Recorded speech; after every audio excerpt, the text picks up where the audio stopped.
आज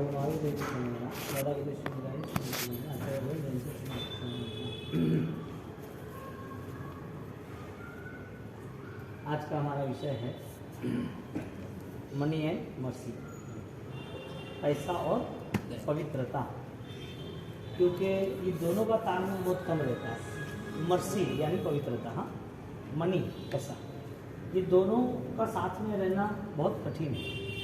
क्योंकि पैसा आता है और पवित्रता खत्म होती है, या तो पवित्रता रहती है तो पैसे के बिना ही रहती। ये दो साथ में चले तो इसका मतलब ये है कि वो महाभाग्यवान है। महाभाग्यवान है कि उसके पास संपत्ति है और उसके पास साधना भी है।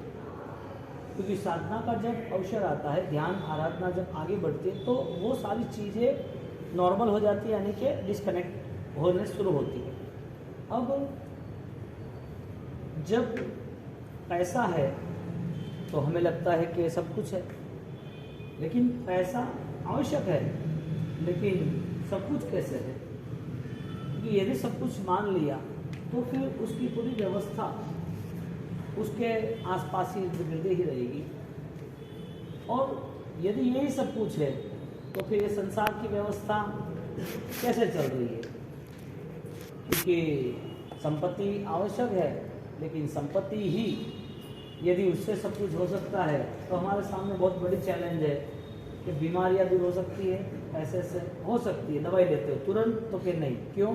तो कि भाई वो एक माध्यम है संसार का, लेकिन वो माध्यम होने के बावजूद भी दवाई ही उसका रास्ता है। चाहे 1000 रुपये की दवाई हो, चाहे 45,000 का सिप्ला का कोरोना का इंजेक्शन। तो पैसा है तो इंजेक्शन ले सके, पैसा है तो व्यवस्थित रह सके, खा पी सके, कपड़े, घर बार, पैसा है तो धर्म के कार्य कर सके।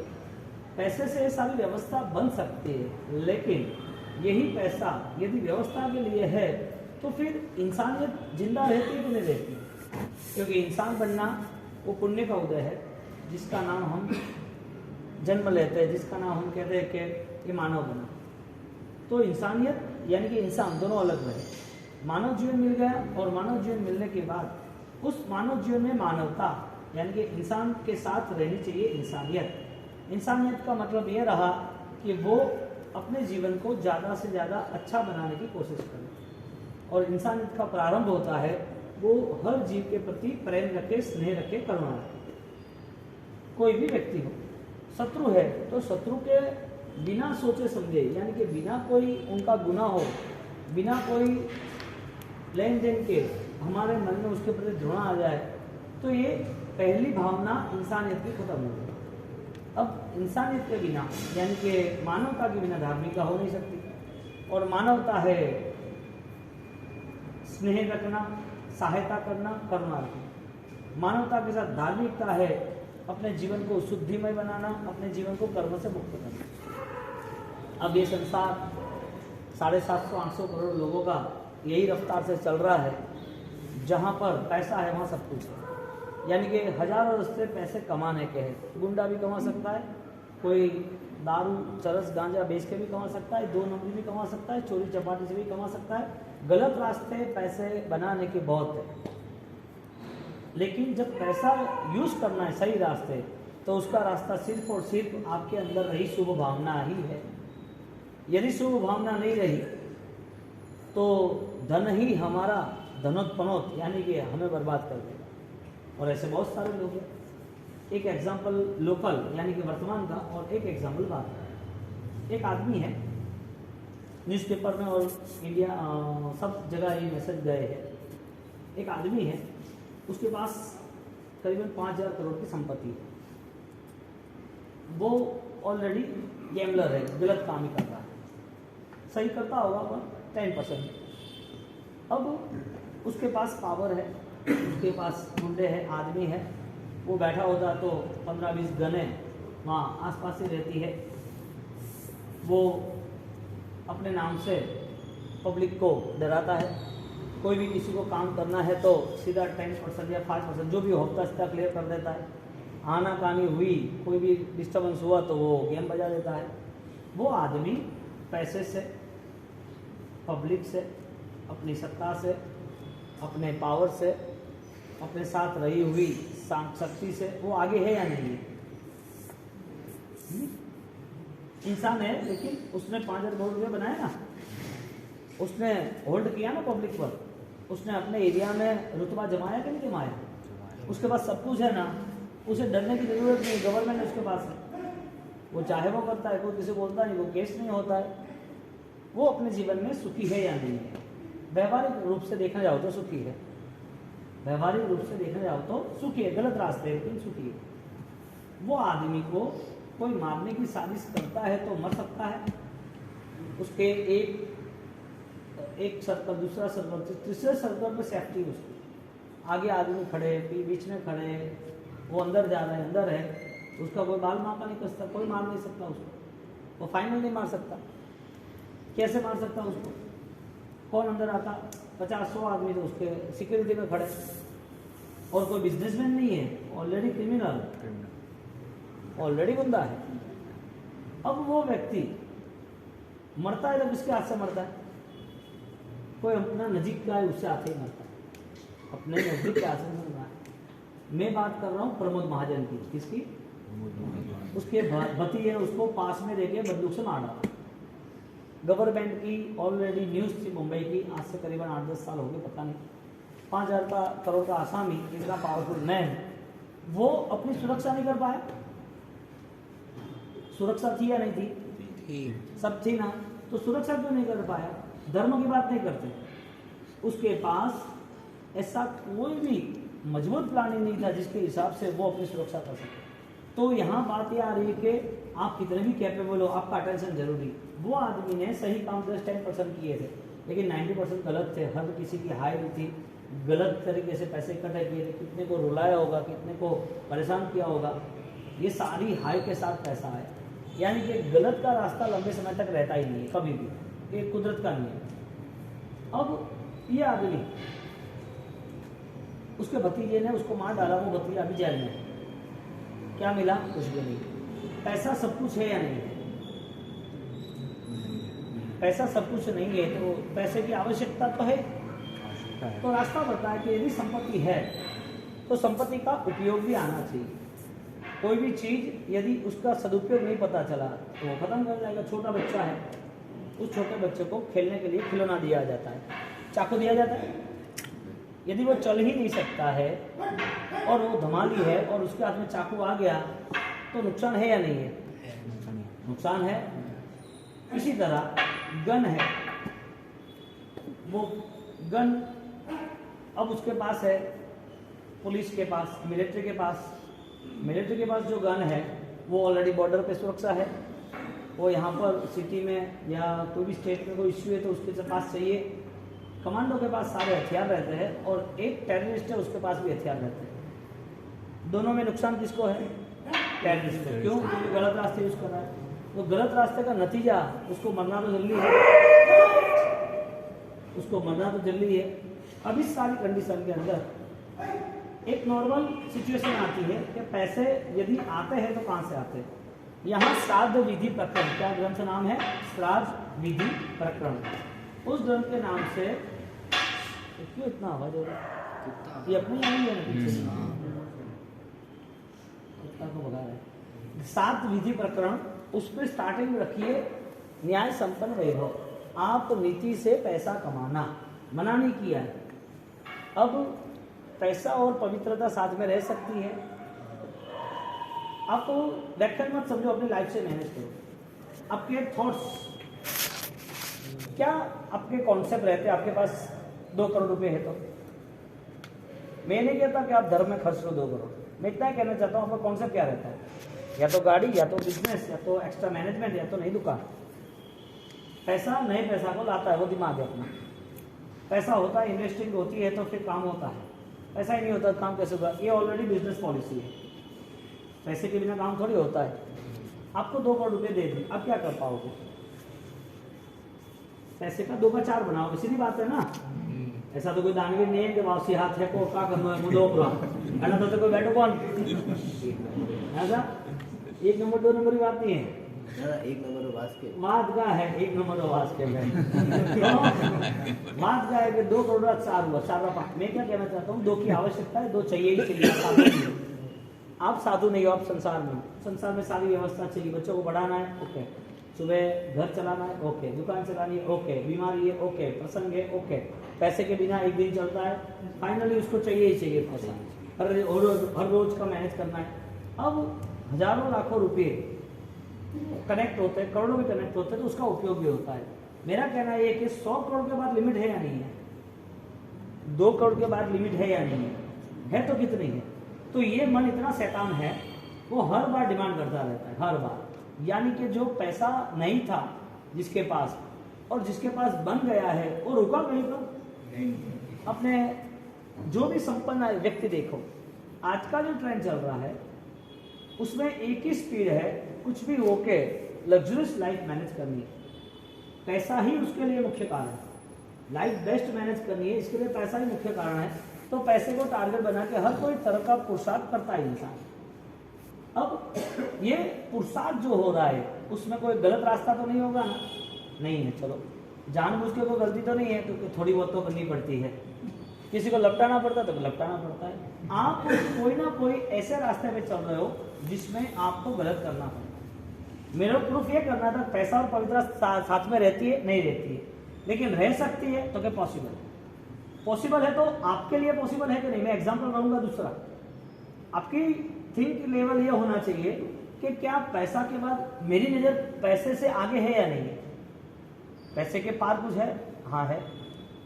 दान। शरीर के पार कुछ है? हाँ है। तप, त्याग, क्रिया, धर्म। शरीर के पार कोई दूसरा भोग और मृत्यु नहीं सोचनी है। पैसे के पार सुख और अनुकूलता और सामग्री नहीं सोचनी है। पैसे के पार यानी कि पैसा कंप्लीट होता है, संतोष आता है, तो आगे क्या हो सकता है? यानी कोई ऐसा चमरबंदी नहीं, ऐसा कोई चक्रवर्ती नहीं जिन्होंने पैसे से अपनी मौत रोक दी हो। माइकल जैक्सन 15 डॉक्टर को लेकर बैठता था, उसका खाना पूरा टेस्ट होता था, उसने मन बना लिया था कि करोड़ों रुपये मेरे, मुझे लंबी आयुष्य के लिए चाहिए ही चाहिए, और उसकी पूरी व्यवस्था सब सेट हो गई थी। कोई भी फूड हो तो उसमें कोई डिस्टर्बेंस नहीं हो, पूरा मेरा बॉडी फिट रहना चाहिए। क्या हुआ? यदि उसकी सोते हुए भी उसकी इनकम थी, वो सो जाता तो भी ऑटो सिस्टम, उसका रनिंग इनकम था। कितना स्मार्ट आदमी होगा? जो दिमागी आदमी है वो पैसे को कैसे डबल करना है, कैसे आगे बढ़ाना है, वो सोचता ही रहता है कि मेरी हर मिनट का काउंटडाउन क्या है, हर मिनट का अर्निंग क्या है। वो टाइम पास में नहीं जाता है या लिमिटेड में नहीं जाता है। कमाना जरूरी है तो कमाने के साथ जीना भी जरूरी है। कमाना एक ही हिस्सा है तो जीना दूसरा हिस्सा है ना। जीना है तो कैसे जीना है, वो रास्ता है। जीवन जीने के लिए हमारे पास ऐसा कौन सा ध्येय है, हमारे पास ऐसी कौन सी हमारी समृद्ध बुद्धि है कि जिसके हिसाब से हम जीवन को मंगलमय यात्रा तक ले जाते हैं। पैसा कमाना है और अनलिमिटेड कमाना है तो कुछ समय पे रुकना पड़ता है ना। क्यों रुकना पड़ता है? ज्ञानियों ने कहा है कि ये चीज कंटिन्यूटी दुखी देती है। तो पैसा कमाने के वक्त जो सोच होती है वो सोच पैसा नहीं कमाने के बाद भी होती है और पैसा कमाने के पहले भी होती है, यानी कि चाहिए ही चाहिए। तो पैसा वो सेंटर बन गया और आगे पीछे सोच रेगुलर बन गई कि चाहिए। अब पैसे के साथ हमने बहुत कुछ गंवा दिया जो हमारे महापुरुष ने पूर्व के भाव में नहीं गंवाए, पूर्व के समय में नहीं गंवाए। सैनिक महाराजा कल की बात की ना, सैनिक महाराजा का मिथ्या दर्शन जैसे बदल गया, उन्होंने लगा कि प्रभु महावीर को मुझे जिस तरह से मैं उनकी सोच बना रहा था, प्रभु महावीर के पास जैसे मुझे जाना चाहिए था ऐसा मैं नहीं गया हूँ, मैं हर बार उनको हराने के लिए गया। भगवान महावीर स्वामी ने जब उसको ज्ञान दिया, बोध दिया, तब पूरा परिवर्तन आया। बुद्धि बदल गई, सैनिक मौका वही है, राजा ही है, वही उम्र है, वही ताकत है, लेकिन वो वहां गया तो श्रद्धा में परिवर्तन आया। भगवान ने रास्ता बताया और वो रास्ते पे चला तो उसने मन बना दिया मुझे पूरा राजमहल मेरे बेटे को दे देना, मुझे चाहिए ही, मुझे मेरे परिवार को राजपाट दे देना चाहिए, मैं मुक्त होना चाहता हूँ सारे पापों से। पैसा होने के बाद पवित्रता आनी कठिन है या सहज है? पैसा होने के बाद जीवन में धर्म का उत्थान, जीवन में आराधना, जीवन में पवित्रता, जीवन में कोई ऐसा पुरुषार्थ जो परलोक के लिए काम लगे, वो पैसे के बाद पॉसिबल है या नहीं है? आप देखो संसार में मुश्किल है। संसार में देखो, जिनके पास धर्म नहीं है उसके पास क्या है? जो आराधना नहीं चाहता वो क्या करता है? जीवन तो जीता है, इंसान तो है, परिवार तो है, धर्म इंसान है, परिवार है, वो दुनियादारी है, दुकानदारी है, सब कुछ कर रहा है, धर्म नहीं कर रहा है तो क्या कर रहा है? आराधना नहीं है तो क्या है उसके पास? इसका मतलब उसके पास ऐसा कोई रोल नहीं है कि वो पैसे के आगे की दुनिया देख सके। यानी कि संपत्ति ही मैन है, इसके लिए उसके हो सकता है पवित्रता हो सकती है, पैसे के बाद आराधना हो सकती है। यदि नहीं हो सकती तो पैसे वो ही, यदि सब कुछ है तो पैसा क्या अब हमको सुकून देता है या नहीं देता है? यदि देता तो बड़े बड़े जो बिगेस्ट है, जो रिचेस्ट है, जो लग्जरियस लाइफ जी रहे, उसकी लाइफ में क्या है? बहुत सिंपल बात है, पैसा कमाना है तो नाचने वाले भी कमा लेते हैं, बात खत्म। लेकिन पैसा यदि छोड़ना है तो वो पवित्रता के बिना छूट ही नहीं सकता। यानी इस जगत में दानवीर जो है उसकी महिमा है, इस जगत में जो त्याग करता है वो इस जीवन को धन्य बना के परभोग की यात्रा में जा सकता है। इस जीवन की जो भी पाप राशि, पाप से जो भी इकट्ठा हो रहा है, उसे पता है कि 50-60 साल तक मैंने इकट्ठा किया, वो पापी है, समाज से ही लिया है, वो 60 साल के बाद, 50 साल के बाद परिवर्तन में आता है। त्याग करना चाहिए, छोड़ो।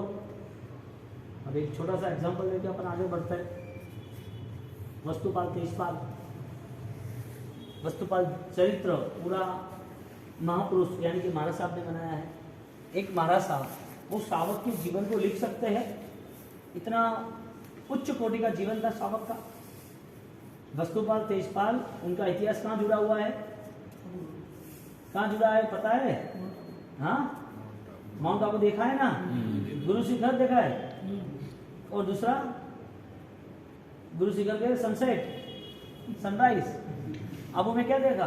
दिलवाड़ा मंदिर, दिलवाड़ा है ना, दिलवाड़ा मंदिर। वो कौन, किसने बनाया? वस्तुपाल तेजपाल ने। किसने बनाया? जिसकी डिजाइन, हाँ, जिसकी नक्शी वो पूरे वर्ल्ड में फेमस है। और उसकी नक्शी के बाद सारे सोमपुरा, दूसरे स्वामीनारायण के मंदिर, दूसरे राजस्थान के या दूसरे भी इंडिया के कोई भी मंदिर हो गए तो उनकी कलाकारी को लेके वो आगे बढ़े। दिल्ली का स्वामीनारायण मंदिर उन्होंने बहुत सारे पैसे लगा के बनाया। कोणार्क का सूर्य मंदिर जो प्राचीन था, ये सारी जो हमारी कलाकारी है, हाँ, जो नक्शी है, वो सारी कहाँ से आई? ये पूरी आबू दिलवाड़ा से प्राचीनता की। अब जब आप कोई नया देख रहे हो, कोई मंदिर आप कहीं गए, समझे साउथ में मीनाक्षी मंदिर गए, या फिर दिल्ली के अक्षरधाम गए, हाँ, या कोणार्क मंदिर सूर्यपुर के कोई भी दूसरा हो, या अहमदाबाद गए तो वहाँ दूसरे मंदिर देखते हो, अहमदाबाद जाओ, हरीश दिन के देरा पूरा जाना, देख लेना प्राचीन मंदिर। तो वो जो स्थिति बन रही है, ये कला कोतरणी किसने बनाई थी? ये डिजाइन किसकी थी? पूरे सोमपुरा यानी के वस्तुपाल तेजपाल की। आप ऊपर जाओगे टॉप पर 30-40 फुट पे उस मंदिर के अंदर ऊपर, तो ऊपर कोई भी शिखर नहीं है। मैन आदिनाथ भगवान और दूसरे भगवान के साथ दूसरा कोई शिखर ही नहीं है। जितनी हम भक्ति फर रहे हैं ना, घूम रहे हैं ना भक्ति, वो भक्ति के ऊपर चूना लगाया है, यानी चूना का रूल से जितना पानी होता है इतना मजबूत होता है। तो इधर पत्थर लगाए, पत्थर की पाट लगाई, पाट को जॉइंट किया, उसके ऊपर चूना लगा दिया, बात खत्म। वो आबू दिलवाड़ा इतने फेमस टूरिस्ट में ऑलरेडी वो आ गए। ऑलरेडी जो इंडियन टूरिस्ट है, राजस्थान टूरिस्ट है, तो उनको फिक्स बना दिया उसने। राजस्थान का अपना राणकपुर है, ऐसे आबू है, बहुत प्राचीन मंदिर है। बात ये है कि निर्माण कैसे हुआ, हाँ, ये मंदिर बना कैसे, इतिहास समझना जरूरी है। कोई बड़ा मंदिर बन रहा है, कोई चढ़ावा ले रहा है, तो किसी की भावना होती कि भाई मेरी माँ मर गई, मेरे पास पैसे नहीं थे, वो बोल रही थी कि अपने को भी ऐसा एक अच्छा काम करना है, आए हम इस जीवन में क्या कर सकते हैं, कोई सत्कार्य करे तो अच्छा रहेगा, अभी तो पैसा नहीं है, हो गया तो कुछ ऐसा सही कार्य करेंगे, कोई संघ है, कोई तमाशा है, कोई मंदिर है, या कोई सत्कार्य है, कोई सेवा का कार्य है, कुछ न कुछ करना तो है ही। ऐसी भावना मम्मी की थी, मम्मी मर गई। अब वो लड़के के पास पैसे आए, पैसे बढ़ते गए और उसने चढ़ावा लिया और रो रहा है। क्यों रो रहा है भाई? उसने मंदिर के भगवान विराजमान करने का चढ़ावा लिया, मंदिर बनाने का चढ़ावा लिया, तीर्थ बनाने का चढ़ावा लिया, कोई साधु साधु की भक्ति करने के लिए कोई व्यवस्था व्यावज केंद्र बना दिया, या कोई साधनिक आवास बना दिए, या कोई अमीर भवन बना दिया, कोई भी स्कूल बना दिया, अस्पताल, कोई भी अच्छा काम किया, उसने 10 करोड़ खर्च कर दिया और रो रहा है। क्या कर रहा है? रो रहा है। हमारे सबको पता नहीं है, वो खड़ा हो गया, लोगों की खुशी का आंसू हो गया, उसने अच्छा चढ़ावा लिया, वो वापिस आया और रो रहा है। और रोते रोते महाराज साहब की अच्छी बात है, आपने आशीर्वाद लिया। नहीं महाराज साहब बहुत दुखी हूँ मैं, के क्या बोले? बहुत दुखी हूँ, मुझे समाज को सबको बताना है। कि क्यों बताना है? कि मुझे पता, मैं इसके लिए बताना चाहता हूँ कि किसी के साथ ऐसी घटना ना हो। लोग आश्चर्य में पड़ गए, उसको माइक दिया, अच्छा चढ़ावा लिया, उसके बाद 11 करोड़ की अमाउंट समझ लो, और माइक लेके वो बोल रहा है आपको सबको निवेदन है हाथ जोड़ के आप अपनी माँ बाप की सेवा में कमी नहीं रखना। क्या बोल रहे हैं? आपकी माँ बाप की सेवा में कमी नहीं रखना। क्यों? कि मेरी माँ का सपना था वो मैं पूरा कर पाया, लेकिन मेरी माँ नहीं है। मेरी माँ की भावना थी कि सत्कार्य करना है, आज मैं पैसा भी खर्चूं, खुशी मेरे पास है, लेकिन मेरे उपकारी तो मेरे पास है ही नहीं, मैं क्या करूँ? वो आंसू आ रहे उसके और वो बोल रहा है और पूरी सभा वो रो रही है। वाह, धन्यवाद है। इतिहास कैसे पता चला? उसकी माँ ने बोला था इसके लिए। यानी कि कोई सत्कार्य होते तो उसके पीछे कोई ना कोई वजह होती है, यानी कि रिजल्ट इसके पहले रिजल्ट, रिजल्ट के पहले रिजल्ट। अभी स्थिति ये बनी वस्तुपाल तेजपाल की। वो तेजपाल वस्तुपाल जी, उन्होंने बहुत सारा धन था, आराधना की, और आराधना करते करते पता चला उनको बेटा नहीं था, वारस नहीं था, तो किसी ने मार्ग बताया कि भाई ये तुम्हारी कुल देवी की कोई दोष होगा, तो एक बार माफी मांग लो और उनको प्रार्थना कर लो। भगवान का भक्त था वस्तुपाल तेजपाल, जबरदस्त आराधक थे। वस्तुपाल तेजपाल ने अपने जीवन में भगवती सूत्र नाम का आगम आता है। क्या आता है? भगवती सूत्र, उसका आगम है। उस आगम को वो समझ रहे थे, गुरु महाराज उसको समझा रहे थे ज्ञान की बातों कि कर्म क्या है। उसमें सारे प्रश्न 36,000 कितने 36,000 प्रश्न वो समझा रहे थे। उसका प्रश्न आता था कर्म है, दूसरा प्रश्न कैसा है, तीसरा प्रश्न कहाँ है, चौथा प्रश्न किन किन को मिलता है, पांचवा प्रश्न कितने टाइम रहता है, छठा प्रश्न ये कर्म को रहना और जाना वो कौन करता है। ऐसे 36,000 प्रश्न वो पढ़ रहे थे। राजकुमार थे, राजा थे, वस्तुपाल तेजपाल मंत्री थे, भाई राजा तो नहीं थे। और ये सारी बातों को लेके उनको ये पता चला कि भाई मेरा कोई दोष है और मुझे ये प्रॉब्लम है। उनमें वारस नहीं था, बच्चा नहीं था। अब उन्होंने 3 दिन माफी मांगी, आराधना की, अठम किया, सब कुछ हो गया, और उसके बाद धर्म किया तो धर्म का फल भी मिला। उनकी कुल देवी अंबिका देवी वो प्रकट हुए कि मेरी कोई भूल चूक हो तो माफ कर दें। धर्मी आत्मा था ना, धार्मिकता थी, लेकिन पहले कोई गलती हो गई होगी, किसी ने रास्ता बताया तो वो सॉल्यूशन किया, तो वो सॉल्यूशन आराधना से हुआ। अठम किया ना, धर्म सर्वश्रेष्ठ है। आप दुनिया भर में कहीं सॉल्यूशन खोजने जाना मत। आपको पता चला कि उसकी दुकान जोरदार, वो जगह पर बहुत सारी भीड़ हो रही है, वो मुस्लिम जोरदार है, वो माता जी का भोपा जोरदार है, ये मंदिर में बहुत सारी श्रीफल चढ़ा दो, ये काम हो जाएगा, चुनरी चढ़ा दो, ये काम हो जाएगा। ये सारी बात बेवकूफों के लिए है, आप समझ लेना कान खोल के। आपके दिमाग में वो कीड़ा भर गया ना कि ये मुझे सुखी कर देगा, तो सबसे पहली बर्बादी आपकी होगी। दुनिया में कोई किसी को सुख दे ही नहीं सकता। 100% सुख चाहिए तो स्वयं की आत्मा को, स्वयं के ज्ञान से सुख पाना सीखे। चाहे जो चाहिए वो तुम्हारे भाग्य में कैसे होगा? तुमने कर्म ही सही नहीं किए तो कैसे होगा? मूल बात यह है कि अच्छे कर्म होते तो कहीं जाना नहीं पड़ता, बुरे कर्म में तो कहीं जाओगे तो भी चेंज कैसे होगा? क्योंकि व्यक्तिगत है ना सॉल्यूशन, तो हमने खुद ने किया है ना। अब तुम दारू पियो और डॉक्टर को बोलो मेरी किडनी ठीक करके दे, डॉक्टर बोले पहले दारू छोड़ फिर तेरा लीवर ठीक होगा। तूने गलत किया है, कैसे ठीक होने वाला है? कैसे होने वाला है? आपका बेटा पढ़ नहीं रहा है, आप टीचर को बोलो इसको पास कर दो, पैसा ले लो, थोड़ा ले लो, 10,000 ले लो, 20,000 ले लो, पास कर दो। टीचर के ओके 1 2 3 10वीं तक ऐसा ही चला। 10वीं के बाद जब मार्केट में आएगा, इसके 70% पास किए, उसका दिमाग ही नहीं चल रहा है, क्या करोगे आप? टीचर को बोलोगे क्यों पढ़ाया नहीं? स्कूल में पढ़ाना वो जरूरी था या स्मार्ट बनना जरूरी था? आपको धर्म करना जरूरी था या धर्म को सुरक्षित करना जरूरी था? धर्म सुरक्षित होना चाहिए। आपके अरिहंत, आपके गुरु महाराज, आपका धर्म बलवान है। वस्तुपाल तेजपाल कहीं नहीं गए। वस्तुपाल तेजपाल भक्ति की, और भक्ति की शक्ति ऐसे मिली, और वो शक्ति मिलने के बाद माँ अंबिका देवी वो प्रकट हुई कि मेरी गलती हुई, मुझे माफ कर दीजिए। ठीक है, तो आराधक है, बोल तुझे क्या चाहिए? बस ये इश्यू है थोड़ा सा, और घर में संतान नहीं है, आगे क्या करना है? बोलो, ये बात है। यहाँ पर माता जी ने बोला तुम्हारा भाग्य बलवान है, तुम्हें मैं एक ही चीज दे सकता हूँ, एक ही चीज दे सकती हूँ। तो बोलिए जी, आप तो कुल देवी हो, आप जो बोलोगे वो। तो कि मैं तुझे या तो आरस या तो वारस, दो में से क्या चाहिए? या तो तू भव्य निर्माण कर, या तो फिर तेरे परिवार में तुझे बच्चा मिल जाएगा, वारस।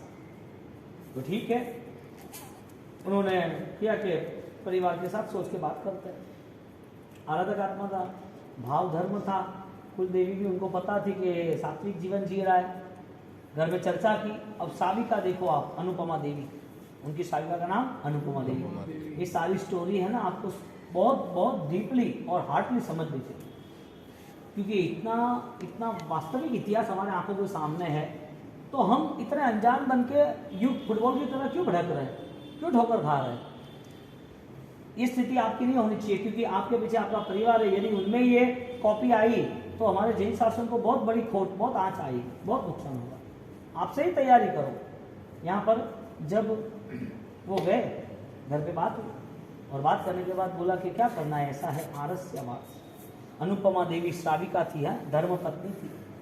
उन्होंने बताया कि देखो, यदि वारस हमने मांग लिया तो मिल जाएगा, लेकिन पता नहीं वो संस्कारी नहीं निकला, कुल को डुबाएगा, तो इससे अच्छा हम आरस यानी कि मंदिर उसका निर्माण करते हैं। हजारों लाखों लोग वो अपनी आराधना और अपनी भव्यता को आगे ले जाएंगे।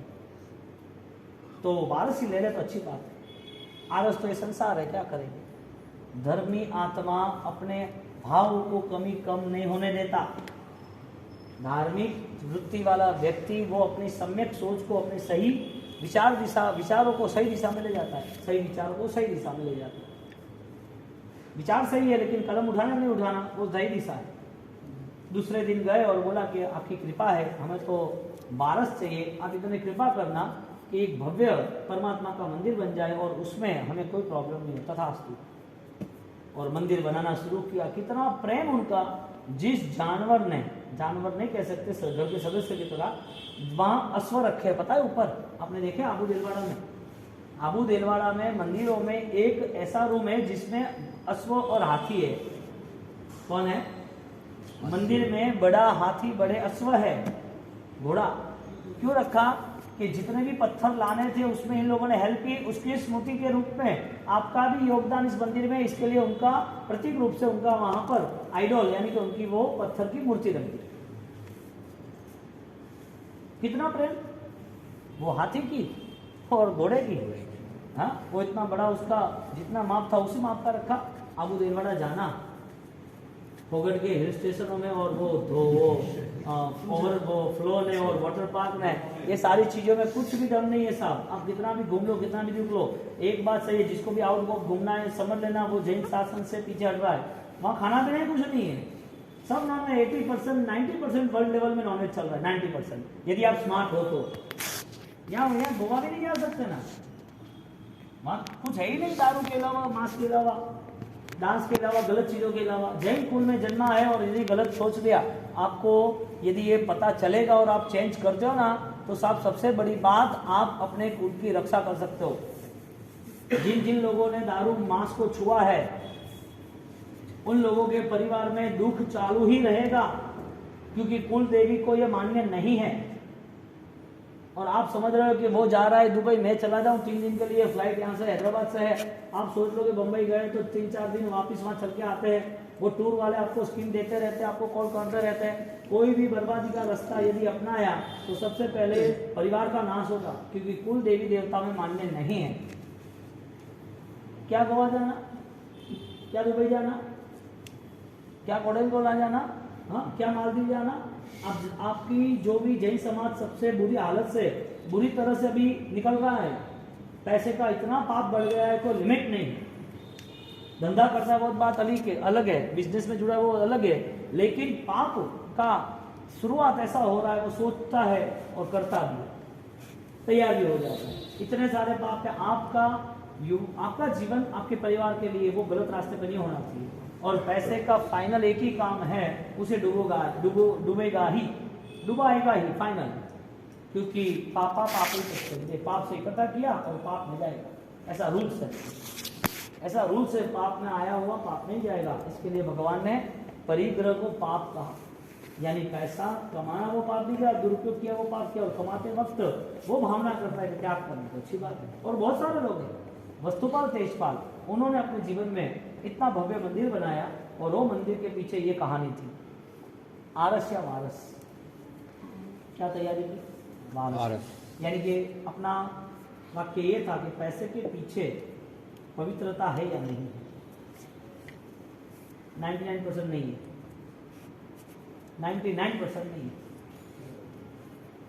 यदि है तो वो पहले अपने जीवन को धर्म के क्षेत्र में जोड़ देता है। धर्म के क्षेत्र में आपको पता चला कि जैसे कि पाठशाला को मुझे मजबूत बनानी है, तो आप सीधा पाठशाला के 10, 15, 20, 50, 100 बच्चे जो भी हो वहाँ चले खड़े रह जाओ। ऐसा हुआ अहमदाबाद में आज से 18 साल 19-20 साल पहले चातुर्मास था, तो उसमें गेट टूगेदर हर बिल्डिंग के नीचे पाठशाला तैयार की, चालू की। अब जो आदमी हैंडल कर रहा था, बागजी भाई नाम था उसका, विश्वास वाले, बहुत ही अच्छे आदमी। अब उन्होंने कैसे किया, मैंने बोला बच्चे की संख्या बढ़े और बच्चे पढ़े, ऐसा कुछ करो। वो रात को ऑलरेडी 3-4 पाठशाला चले जाते अलग अलग अपने एरिया की, क्योंकि वहाँ 8-7 एक एरिया है अपने 3 के पूरे। वहाँ जाते हैं और 50 रुपये की नोट रखते हैं। जो भी बच्चा ए ले मैं कलाऊंगा साहब, वो सुखी संपन्न आदमी है, करोड़ों रुपये है, पाठशाला को मजबूत बना दिया उसको। कैसे खुशियाँ आप चाहो तो मिल सकती है कि नहीं मिल सकती है? वो खुशियाँ पाना कैसे वो तय करो, रास्ता कौन सा है खुशी का। दूसरा एक आदमी, उसने कोरोना के अंदर पैसे और पवित्रता की दोनों ट्राइंगल है, हाँ साथ में चल रहा है। इसके लिए कोरोना बहुत था, तो मैं संग में बात की कि भाई ऐसा ऐसा आपने करना है, बहुत सारे लोग परेशान हैं। ये परिवार वहाँ हॉस्पिटल में गए तो उसका लड़का डर गया है, हर 3 मिनट में लाश आना जाना, अब रोज के 400 लोग मरे, और एडमिट किया उसकी मदर को। वो टेंशन में आ गया कि हमारे साथ ऐसा ऐसा हुआ, मुझे अब आशीर्वाद दो, मैं डर गया हूँ। तो मुझे तुरंत लगा कि ऐसे तो कई परिवार हो गए, तो तुरंत मैंने जो वरिष्ठ है उनसे बात की कि अपने को आइसोलेशन सेंटर खोलना है। हाँ के करते सोचते, एक दिन हो गया, मुझे जवाब नहीं दिया, दूसरा दिन हो गया, अब करें क्या। अब मैंने 3 लोगों को बात की, मैंने तुरंत उसको कॉल करेक्ट किया और बोला कि भाई तुझे ये काम करना पड़ेगा, और उसमें कोई दिक्कत नहीं है, तुझे फाइनली 25 लाख रखने ही है तीनों जगह, अहमदाबाद, सूरत, बॉम्बे, कि मैं गुरुदेव 24 घंटे मुझे देना, 24 घंटे में तो मुझे कुछ सुनना नहीं है, यस का ही जवाब सुनना है, ना सुनना है तो आउट। क्योंकि मेरा दिमाग खराब हो गया था। यहाँ समाज के लोग मरते रहते हैं और जिसके पास संपत्ति है वो सोचते रहते हैं। अब करना क्या। अब वो लड़का था जो 0 से हीरो बना था, आगे आया था। मैंने उसको बोला कि देख, फर्स्ट अपना 1-2 महीने है, 50 बेड है, उसका खर्चा इतना है, 25 लाख का खर्चा है, 5-5 के तेरे जो ग्रुप में है उसको 5 लोगों को तू बोल दे, बात खत्म कर। तो 5-5 लाख की सेटिंग जो भी है ना, जो भी, वो 1 रुपया नहीं खर्च पाएगा। क्यों ऐसा बोल रहा है भाई तू? वजह क्या ऐसा बोलने की? तुम्हारा साहब पैसा खर्चने में जिगरा चाहिए। क्या बोला? जिगर चाहिए, कमाने में जिगरा नहीं चाहिए, डेयरिंग, पैसा खर्चने में चाहिए। वर्षिल नाम है उसका, इतना जबरदस्त लड़का है, कभी भी पीछे नहीं था, कमाता भी इतना है, खर्चता भी इतना है, कुछ नहीं था, 0 था, 0। उसको कल क्या कमाना पता नहीं था, कल क्या खाना पता नहीं था। गाड़ी चल गई आगे, भाग्य खुल गया, आगे निकल गया और करता ही रहता है। मैंने बोला कि तो इतना पैसा कमाएगा, इतना कि 15-20 करोड़ का घर लेके बैठा है, अभी 32 की उम्र है। देखिए हमारा साहब, मुझे रास्ता बताओ, मुझे पैसा ही खर्च करना है, कमाना है, लेकिन शर्त क्या है? पैसा खर्च खर्च करना। आप सोचो क्या परिस्थिति होगी। एक बार उसको आगे आया ना, तो मुझे बोला कि हमारा साहब ये चश्मे मैं नया बना देता हूँ आपका, अच्छी नई कंपनी का, मस्त अच्छे रहेंगे। क्यों भाई, कितने के बनते कॉस्टली? अच्छे कॉस्टली बना दूंगा, आप बोलो वो बना दूंगा। मैंने बोला मुझे खाली पूछना है कॉस्टली कितना हो सकता है। उसने बोला 20,000, 50,000, 80,000 तक के कॉस्टली होते हैं। मैंने बोला तेरे पास इतने पैसे हैं तो तू साधन में की हेल्प करना, हमें कुछ चाहिए ही नहीं ना, क्या पढ़ना है ना और क्या करना है। तो चश्मा सिंपल है, कोई प्रॉब्लम नहीं है, तुझे ऑलरेडी ये काम करना पड़ेगा। और किया उसने। मजे की बात, जब उसने ओके किया ना, वापिस संग ओके हो गया कि हमारे साथ अपने को आइसोलेशन सेंटर खोलना ही है, हम 3 दिन लेट हुए, हमें माफ़ कर देना। मैं तो कोई मर जाएगा, तुम लेट हो रहे हो यार, और मेरा दिमाग खराब हो गया यहाँ पर। वहाँ वो परेशान हो रहे हैं, संसार पता है कैसे चल रहा है, 1 रुपये के बिना नहीं चलता है, और आपके पास करोड़ों रुपये को कमी नहीं है। और आपकी कमी हो तो मुझे बताओ ना, गुरु माता से प्रार्थना करेंगे, कोई रास्ता दिखाएंगे। शर्त एक ही है, तुम्हारा पैसा किसी की दुआओं में जाना चाहिए, तुम्हारा पैसा कोई सत्कार्य में जाना चाहिए, तुम्हारा पैसा पाप को साफ करने वाला होना चाहिए। बाकी कमाना और रखना हो तो दुनिया में करोड़ों अरबों रुपए लोगों के पास है, लेकिन मनी ही नहीं है, खर्च ही नहीं सकता। उसने बोला मुझको पैसा कमाना है सिर्फ और सिर्फ खर्चने के लिए। ये बात जबरदस्त है। अब मैं उसको क्या समझाऊँ कि कमाना मत, अब ऐसा तो पॉसिबल है नहीं संसार में तो भाई तू यहाँ 10 घंटे सामने लेके बैठ जा, वो कमाने वाला है, लेकिन मॉरल चेंज हो गया। ऐसे बहुत सारे लोग हैं, हमें तो बिहार में ये सारे मिलते रहते हैं। तो बात ये होती है कि हमारा जीवन जो है वो मंगलकारी होना चाहिए, यानी कि पैसे के पीछे पवित्रता, तुम सब युवाओं का सबसे बड़ा लक्ष्य एक होना चाहिए, सबसे पहली बात सार्वजनिक भक्ति। क्या आपके परिवार में कोई व्यक्ति दुखी होना चाहिए नहीं। आप पहले उनको हेल्प करना सीखो, आप पहले हेल्प करना सीखो। दूसरी बात, आप अपना पैसा, आपका बेटा बोलेंगे मुझे 2 लाख का 1.5 लाख का मोबाइल, तो मना कर देना। लेकिन आपको कोई दुखी लगे तो तुरंत हाथों हाथ जो क्षेत्र अपने जैन धर्म के जो क्षेत्र कमजोर करे उनको तैयार करना। और सबसे बड़ी बात, कभी भी खर्च करके बड़े होने की कोशिश मत करना। आपने दान दिया है, वो गॉड गिफ्ट है, परमात्मा के कोई आशीर्वाद थे तो इस रास्ते पे आए, वरना काय के 1 रुपये बार आता आपका किसी में से। जो आदमी गलत तरीके से 12-15 घंटे कमाता है वो खर्च कर ही कैसे सकता है? नहीं कर सकता। इसका मतलब ये है कि आपने खर्च किया है वो परमात्मा की कृपा है। जैसे कि आईसीयू में आपके कोई फैमिली मेंबर्स है, आप बैठे हो, वेट कर रहे हो, बीमारी ज़्यादा है, नर्स को पूछा, उन्होंने बोला स्पेशलिस्ट आ रहे हैं और आ भी गए, तो आपने बोला हमारा नंबर कब आएगा? तो बस आपको बुलाते हैं, आधा घंटा हो गया आपका नंबर नहीं आया, 1 घंटा हो गया नहीं आया, आपके मन में है कब बुलाए, मेरे रिलेशन वाले क्या करें, कैसे करें। अब उन्होंने आपको बुला लिया, आप आराम से जाओगे जल्दी जाओगे? जल्दी जाएंगे। उन्होंने जो बुलावा है ना वो आपके लिए लकी हो के नहीं हो? उन्होंने बुला लिया ये मतलब सॉल्यूशन है ना। इसी तरह समझना कि यदि आपने कोई सत्कार्य किया है, चाहे धर्म का हो, चाहे दान का हो, चाहे तप का हो, चाहे भक्ति का हो, कोई भी सत्कार्य किया है, ये सत्कार्य तुमने नहीं किया है, ये भगवान का आदेश था, इसके लिए होगा। यानी कि आप परमात्मा के करीब हो। कब कॉल आता है? कॉल कब आता है? जब करीब होते हैं। याद कब किया परमात्मा ने? आप यदि उनकी साधना में लगे हो, समझो मैं हूँ यहाँ आया हूँ, तो मैं यहाँ मेरी बुद्धि क्षमता से थोड़ी आया हूँ। कोई भी क्षेत्र में, कोई भी फील्ड में आप बेस्ट हो तो सबसे बड़ी बात देव गुरु धर्म प्रसाद, वो उनके सहारे से आप आगे हो। और यदि आप उनको समझ पाए तो उनके लिए सब न्यौछावर कर पाओगे, सब न्यौछावर कर पाओगे।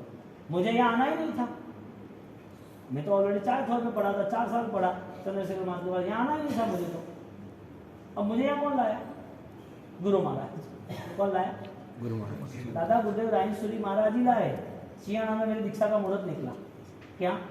अब मैं जब वहाँ सियाना गया, आचार्य लोगों ने को मिला, मैं दूसरी बार ही मिला उनको, मैं मिला ही नहीं था उनको। मैंने बोला बाबू जी मुझे दीक्षा लेनी है, आप मुझे दीक्षा दे दो। तो क्या खावा रहा खेल थोड़ी है, तो मन तो एक मैं आपको पहचानता ही नहीं हूँ, इतना पता है कि परिवार से थराद के ऐसा ऐसा, मैं आपको पहचान दिया, अब रहो सबके साथ, बैठो उठो करो। मैंने बोला अभी मैं तैयारी हूँ, मुझे लेनी है, अब लेट करना ही नहीं है, क्योंकि भूकंप से जाके आया था। 4 साल में दीक्षा के भाव नहीं हुए, लेकिन भूकंप देखा, परिवार बिछड़ गया, किसी के हाथ पैर कट गए, रो रहे। मैंने बोला मुफ्त में मरना, इसे चकुत करके मरे ना, यूँ भी चले जाएंगे, इसे चकुत करके चले। अब परिवार से उन्होंने व्यवस्था कर दी थी, वो मान ही नहीं रहे थे। मैंने बोला अभी मैं निकल जाऊँगा, अब मैं नहीं रहूँगा। अब आचार्य भगवान के पास 4 दिन होता, उनका 2 दिन के बाद बिहार था, यानी कि समझो ना 5 तारीख को ऑलरेडी मैं आया, उनका 12 तारीख का बिहार था, 4 दिन चले गए, 9 तारीख हो गए। मैंने बोला दीक्षा लेनी है, तैयार, दिन में 3 बार बोलता, तो बोला दिमाग नहीं खराब करना, हमारे साथ परेशान हो गए। मैंने बोला आप जो बोलो मैं करूँगा, पोषद है, काशना है, फंडा है, सब कुछ है। वहाँ सब ट्रेनिंग हो ही गई थी, मुझे कुछ करना ही था, खाली चेंज ही करना था ड्रेस, पोषद करता था 30-30 दिन के। अब ये परिस्थिति को लेके वो मना कर रहे थे, मेरा दिमाग और बिगड़ गया। मैंने बोला दीक्षा लेनी और मना कर रहे, ये क्या बात हुई? आचार्य भगवान जैन सेन समाज की कितनी पॉजिटिविटी, आया तो फिट हो जाए ऐसा नहीं, वरना कस्टमरों को छोड़ता है, हाँ छोड़ता है कोई, प्रैक्टिकल है ना।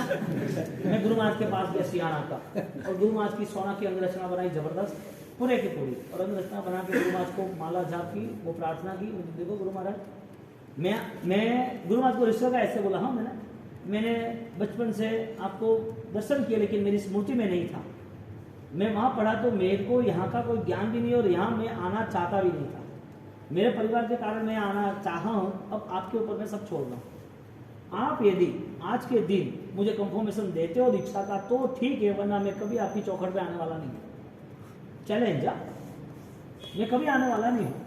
अब मूर्ति के साथ क्या बात करना, मुझे वो बताओ। आप शाम को 6 बजे 6:30 बजे बैठते हो ना, तो ये जो भावना आती है ना, वो सब पहले से आनंद आता था। अब मैं गया 1 बजे पूजा करके सब निपटा के, मेरे को शाम को निकलना ही था, वो फाइनल था।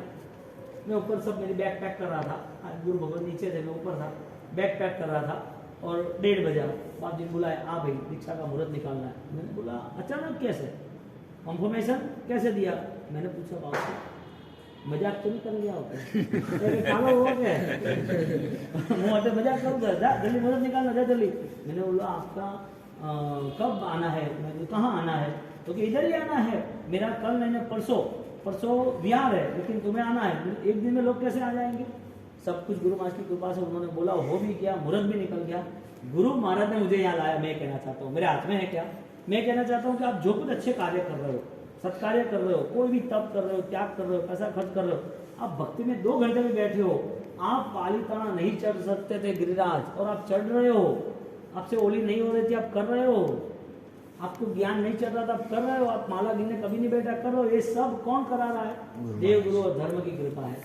यानी आपको मैं समझाने के लिए नहीं कह रहा हूँ, मेरे जीवन में भी यही है, सबके जीवन में ही है। आचार्य भगवान का भी दृष्टांत तो वही है, रायन सूर्य महाराज का दृष्टांत तो वो भी यही है। कहने का मतलब एक यूनिवर्सल सिस्टम है जिसमें जो सही रास्ते जुड़ता है तो एक कुदरती सबके साथ है। तो कभी भी 1 रुपया भी खर्च करने के बाद कभी भी अभिमान नहीं करना, नॉर्मल रहने की कोशिश करना, और वो बेस्ट रास्ता है, बेस्ट रास्ता है। और जीवन में इस सब कार्य में जोड़ना ही चाहिए।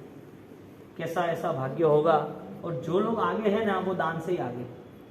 तो पैसे के बाद पवित्रता होनी चाहिए, और वो दृष्टांत वस्तुपाल तेजपाल। बाकी दुनिया में हजारों लोग हैं, दान करने वाले भी हैं, लेकिन ऐसा कोई बलिदान दे सकता है ऐसा नहीं है। वस्तुपाल, तेजपाल, कुमारपाल, भामाशाह, तेजाशाह, पेथड़ मंत्री आएंगे गिरनार के, 16 उद्धारक हुए पालीताना गिरिराज के, इतने हजारों दृष्टांत भर भर के। और भामाशाह राणा को दे दिया सब कुछ एक साथ, उठाओ के राष्ट्र रक्षा करो। अब ये सारी चीजें तो तुम्हारे जहन में आनी चाहिए कि हमें आगे का जीवन कैसे जीना है। परिवार में बच्चे को ले जाओ गौशाला के, बेटा तेरे हाथ से ये 1000 रुपये का तो घास खिला, ये गरीब को ये तो कपड़े दे, ये चीज दे, मंदिर में आ, मंदिर में भगवान की भक्ति कर बैठ, तो उसको संस्कार दो। ये काम होना चाहिए। ये काम होता है तो हम आगे बढ़ते हैं। वितराग्याग्रम इच्छामि विक्रम। कल का सब्जेक्ट भी सेल्फ रिमेम्बरिंग का है, तो वापस जुड़ जाते हैं। कितने बजे भाई?